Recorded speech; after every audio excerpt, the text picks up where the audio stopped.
I'll start with basically the warmth of the culture. So yeah, I would say, I don't know if you've experienced it, but the Uyghur people are very hospitable, and that's because, yeah, it's so ingrained in us, because in our culture, guests are like treated are like gold, you know, that we say they're sent from God, so we really take care of them, so to speak. So yeah, like my non-Uyghur friends who have traveled the world and who have gone to East Turkestan, always tell me, you know, Uyghur people are the most hospitable people, and we felt so warm, like we felt like we belonged there. And yeah, it's nice to hear that, especially for me, because I haven't even been to East Turkestan, unfortunately. So, but anyways, we have a big community here in Adelaide, so I have experienced the warmth and the hospitality and stuff like that. So yeah, that's probably the first thing for me. Love that. I also love the food. That's just yeah. Well, all The food is a no-brainer. That's just out of, like, I don't even have to talk about it. It's just the flavors. It's all handmade. It's very authentic. You've got to try it. And then definitely the clothes. So the clothes is, I definitely have a strong interest in Uyghur, like the fabrics and the designs. I wish I had more time to really look into it, which I'm hoping to do in the future, but I'm happy to just talk about it today anyway.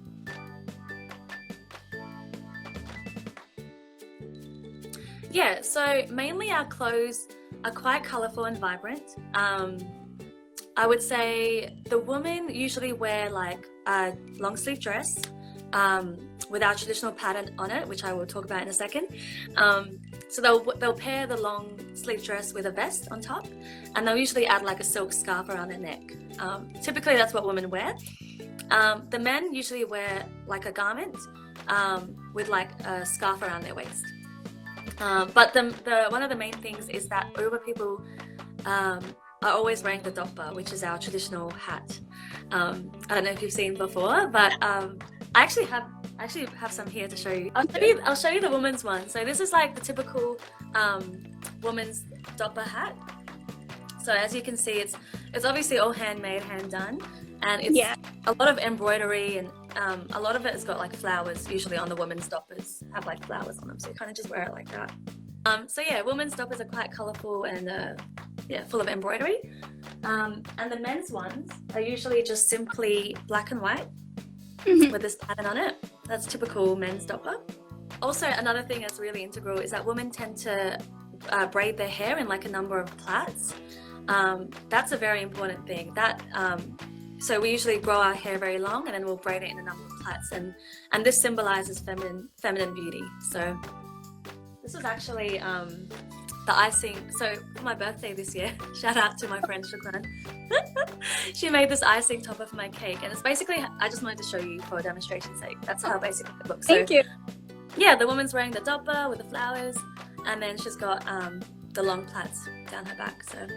But the main factor amongst all this is our famous Uyghur Atlas silk pattern, which is, I've also brought that as well. Yeah, so it's basically looks like this. Oh, colorful. Yeah. Very vibrant. Yeah. Yeah. Basically how it looks. So basically this is material is basically used in all traditional Uyghur clothing. So you'll see it across like all cities.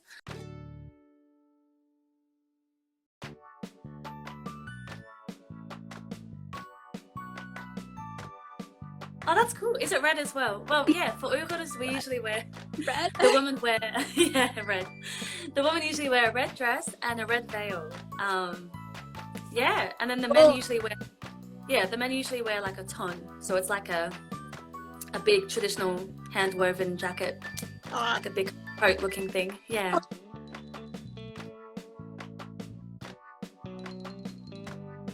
With Uyghurs, it's sort of like that. It's not like as strict, I would say.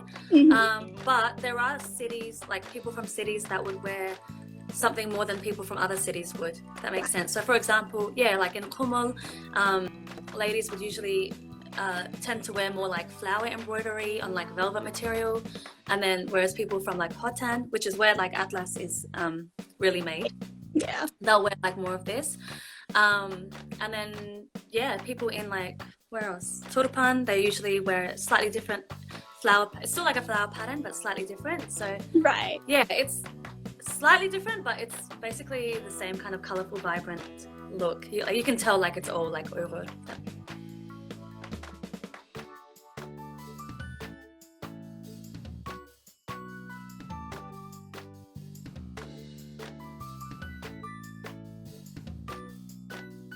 Yeah, for sure. So the Atlas silk pattern, it's basically made through a very complicated and time-consuming process.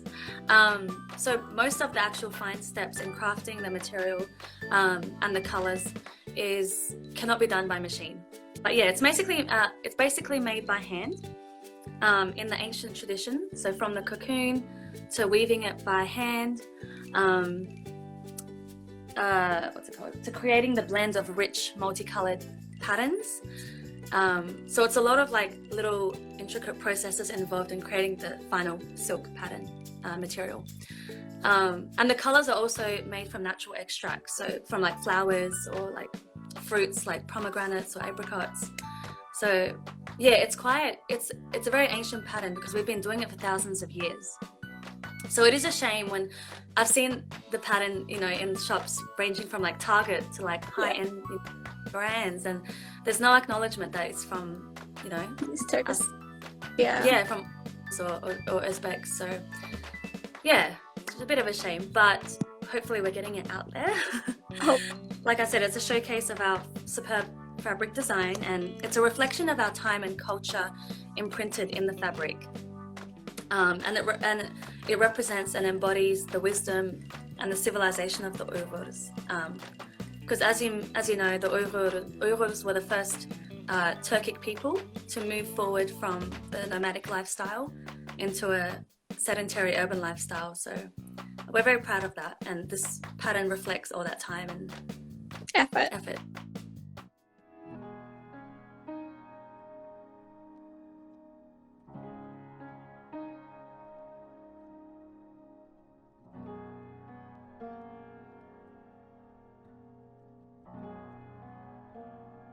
Yeah, so basically reports, obviously came out identifying 27 factories in China that were using Uyghur forced labor.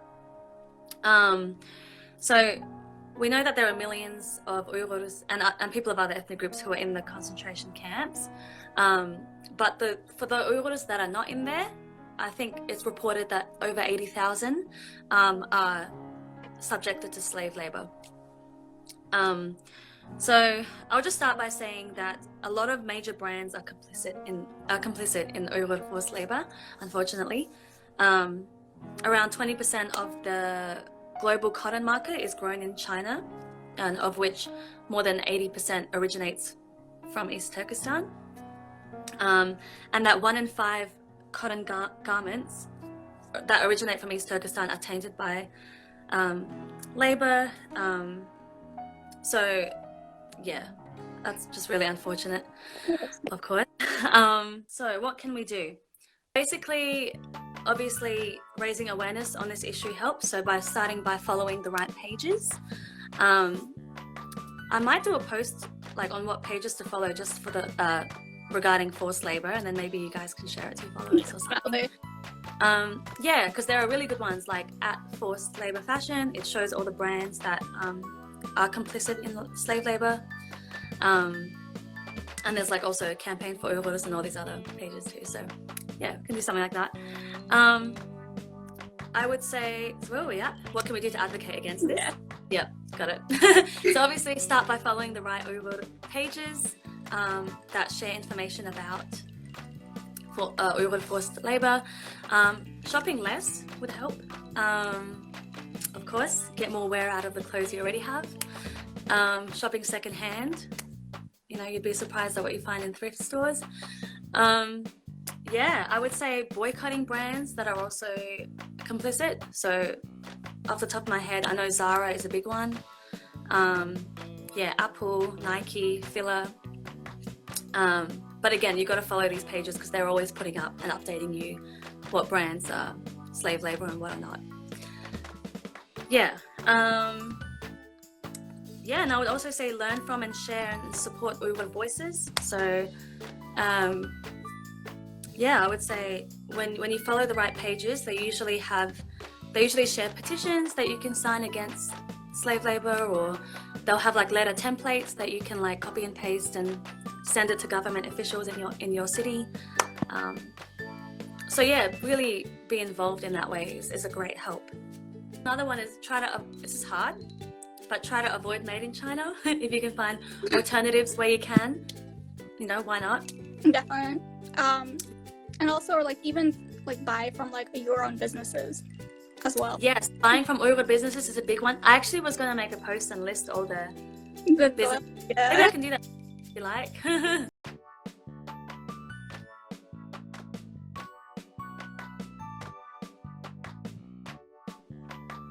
Yeah, so for us Uyghurs in like the diaspora, I would say for us Uyghurs, continue learning from our parents, grandparents, our communities, so that we can pass down these cultural practices, to our children, inshallah.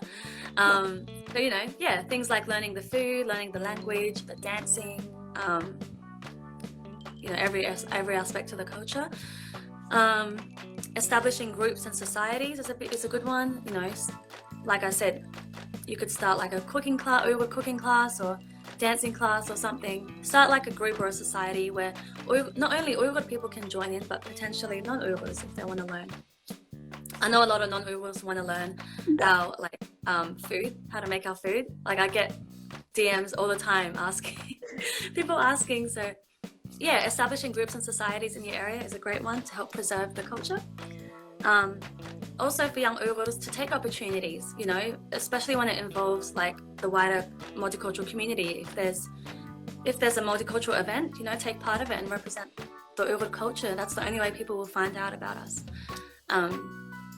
Something that China really doesn't want. They really want to erase us from the world. So yeah, don't be scared to be part of it. And I think anything to do with the culture, just share it. Like, why not? That's what our ancestors and have fought and worked hard for. So Exactly. yeah, that's what I would. Yeah, applies to everyone. It applies to everyone. I think one of the things I want to add on to yours is don't hesitate to show your culture. Like I understand, like especially us as immigrant children, you see people that are like, oh, but what is that? What are you wearing? What is that? It's important not to back out from that. Take it as a challenge and be like, no, but this is who I am. I don't have to go in the stream. Absolutely. I follow you. And so that's a major point that along with absolutely definitely. Yeah.